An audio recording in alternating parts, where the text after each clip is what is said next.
सबा जाहिद और आप देख रहे हैं ताकत कलम न्यूज। आइए चलते हैं खबरों की तरफ।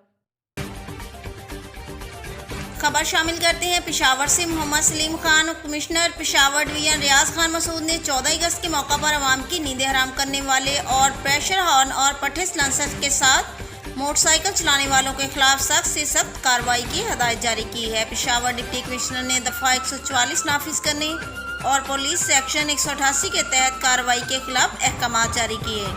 14 अगस्त के मौका पर आज़ादी के नाम पर किसी को भी नींद और सुकून बर्बाद करने की हरगिज़ इजाज़त नहीं दी जाएगी। आज़ादी का मकसद ये हरगिज़ नहीं है कि सड़कों और गलियों में शोर शराबा हो। आज़ादी एक नेमत है, अल्लाह ताला की तरफ से दिया हुआ तोहफा है, इसकी कदर करना सीखो। पेशावर कमिश्नर डिवीजन रियाज खान मसूद।